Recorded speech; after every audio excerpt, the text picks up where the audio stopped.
So when we started this journey, everybody asked us, this problem, we are working with large number of farmers, and when we started this movement, educating farmers in sustainable agriculture practices, everybody asked us, you are just two. This problem is huge. And how are you going to make a significant change in this scenario? And nothing is promising. That is what everybody shared with us.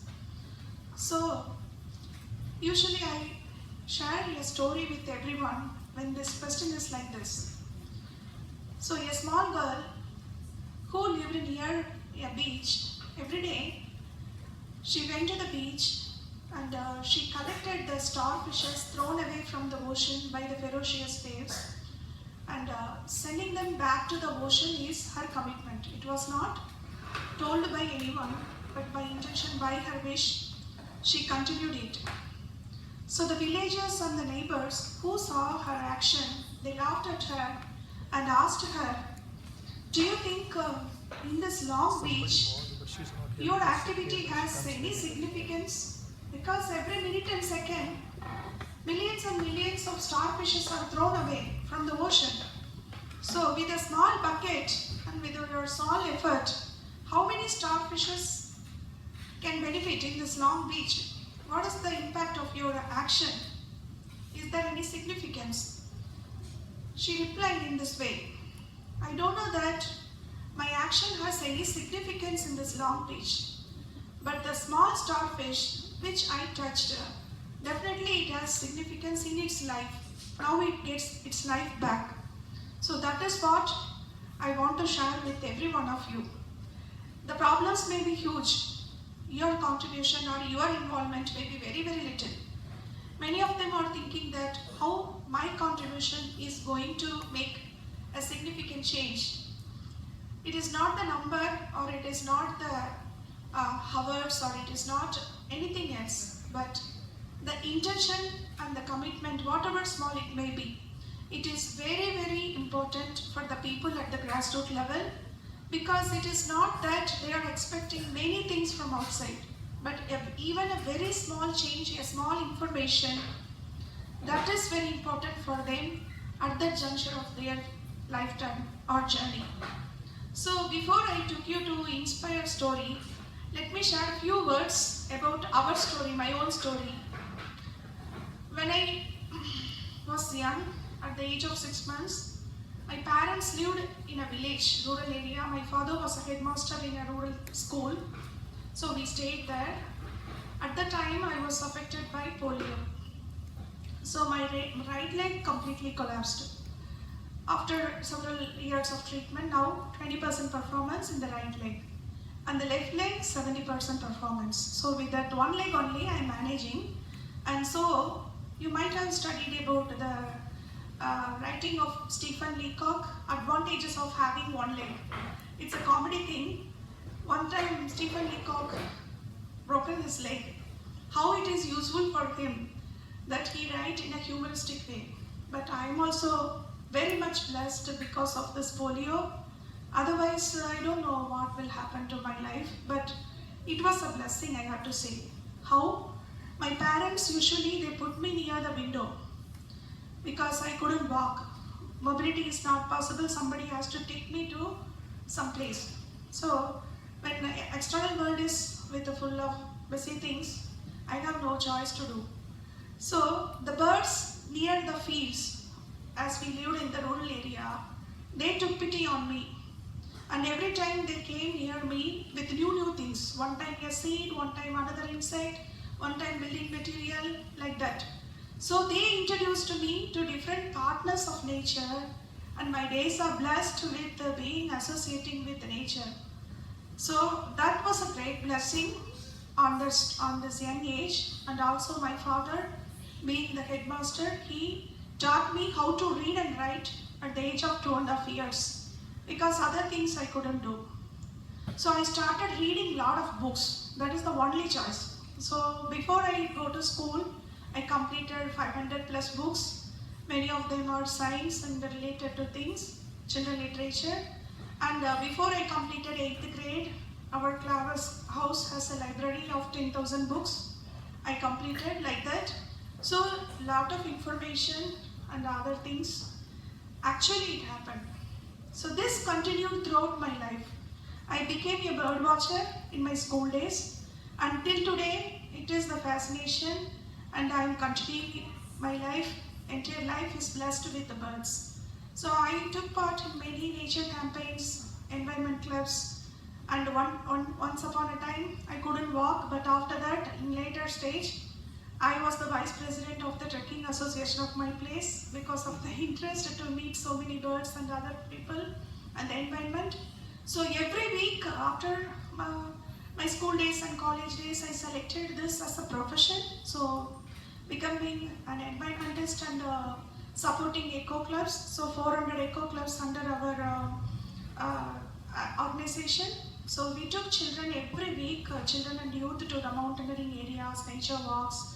Our team consists of a soil expert, ornithologist, reptile specialist, anthropologist. So we introduce children and youth how everybody is important, how everybody is connected to each other. So this life was so blissful, very happy, and with a full of energy. I didn't even realize that I am having one leg because of this connectivity. But one day, an institute called SACON, Salim Ali Center for Ornithology and Natural History, they invited me to take part in their institution as an associate member because of my connections with eco clubs and other things. They thought that my inclusion will be something added to their environment education. So I also happily joined with them. That is the time they were under a research, a national level research. SACON is actually a hi-fi research institution in India. We have two of that kind. One is BNHS, Bombay Natural History Museum, founded by Salim Ali, the father of Indian ornithology. In his memory, the second institution was found in later stage, and it was at Coimbatore, my hometown. 100 crore rupees invested by central government, Ministry of Environment and Forestry. Very hi-fi research institute with the laboratory and all the facilities. Research is ongoing. So when the dead bodies are collected from different parts of the country, the bird bodies, and the research was about why the mortality rate of Indian birds keep on increasing, and what is the reason for many of the birds are in the endangered list. Few of them already extinct. So this was the research.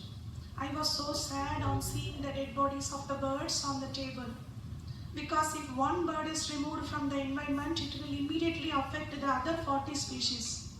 The birds are the one very much helping the seed dispersal and continuing evolution and helping the farmers to consume a lot of insects, so many roles. And when the islands earlier, Mauritius, they were under the pressure now. Maldives already, the runway is touched by the sea water, ocean water touched the runway. Because of global warming and other things, many islands are under threat.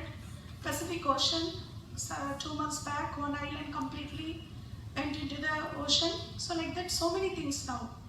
So when the researchers went to those places, why the islands are under threat, they saw that there was one tree, that is the tree dominating the entire forest. But in the recent years, several hundred years, no young saplings for the tree. So when the olden trees decay, nothing is there to germinate. So soil erosion at a high level, and ocean is fast approaching the island to take it, swallow it. So why the seed is not germinating? The tree is giving seeds, but it is not germinating. So no young saplings. What is the reason for that? A lot of researchers from all over the globe, they went there. They studied it. Finally, there was a shocking story. In the tribal people's caves, they saw one bird sitting in the trunks of the tree eating that fruit. But no single bird is available now to study about it. So when the researchers do a lot of studying back history, traveling back into the history, they understood they are dodos. Dodos, final bird, dodo is also lost, now they are extinct. But the problem is, when the dodos consume the fruit, when it is inside the stomach in the process, the seed coat is teared and it is undergo a lot of changes, and after that when it is coming with its nitrogenous waste, then only the seed is germinating. So the dodos are removed and the trees also stopped giving the new seedlings. So such a way everybody is connected in nature and so complex system. So without understanding these things, because of our interference, we lost so many species. Now in the research table, lot of dead bodies, every day the bodies are coming from different parts of India for the research. I was worried very much and I am waiting for the results to come. So finally they announced that alpha endosulfan, beta endosulfan and all other chemicals widely used by our farmers in the name of pesticides, that is the thing filled in the heart vessels of birds, because our gas chromatography and electron microscope test, everything revealed that these are the chemicals, the reason for the increasing bird mortality.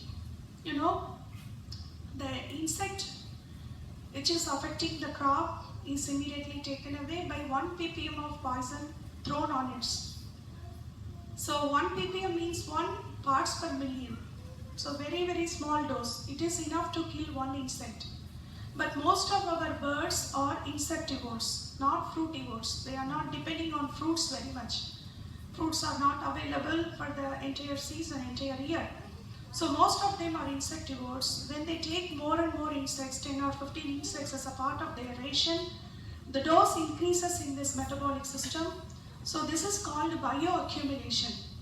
So when you travel in the evolution chain, the dose increases and we are at the top of the pyramid. So when I came to know, I was really so much of sadness. So I want to know why the farmers are so much dependent on these chemicals, and do they know the consequences, how it is affecting the ecosystem, and if the birds are removed like this, then what about us? What is the contamination we are receiving? So with these questions, I traveled back to the farming villages. That is the day, the real step for Inspire. So after that, I went to the villages and I interacted with the farmers. No farmer is happy in India. Every farmer is thinking that it is a curse on them. They didn't even think that it is a blessing, and the crushed farming policies, hijack of the Indian agriculture by huge corporations, and also indebtedness, the climate change, everything made Indian farmers very frustrated, and the lands became very fatigued. So the results are not flourishing and agriculture became a gamble, and this is what waiting for me. So under the situation, the farmers, when we explained the toxic things, they asked us, what is the alternative for us? We entered into this Chakravyuh. How to move out of this, we don't know. So the people who taught us this technology, they said it is science. So we believed that it is science, but it is not science. Now we understood it is the market-driven technology which exploited us, but we don't know what is the alternative. So that day I started doing a lot of research, lot of trials, because that is the only thing we know coming from a scientific background. So these trials and the systematic practices revealed us a lot of truth. So we started propagating this message to many number of farmers, but when I traveled to many places, Karnataka and Andhra Pradesh, I came to know that the problem is beyond our imagination. Wherever we go, lot of farmer suicides. At Andhra Pradesh, within 6 months' time, at 2004, I came to know that 3,600 farmers committed suicide. And in Karnataka also like this, many of the villagers, they sold the kidney for the bore wells, because water need of the plant increases very much when the fertilizer is added repeatedly. And when I traveled to places inside Andhra Pradesh, several villages, one day I was taken to a village where many farmers committed suicide within 1 month time. The reason was an insect. It is called red hairy caterpillar. So the farmers at Anandapur, they are very resourceful farmers, and once in the year only one time they get rainfall. It is very minimum, 220 millimeters of rainfall. When the moisture is there, they sow the groundnut seeds, and everywhere the groundnut is the only crop. Because other crops, they require a lot of water, it is not possible for them. So groundnut is the only cultivation. And this red hairy caterpillar, that night when we went to the villagers took us to the field. When the headlights are on, I saw that a big carpet is moving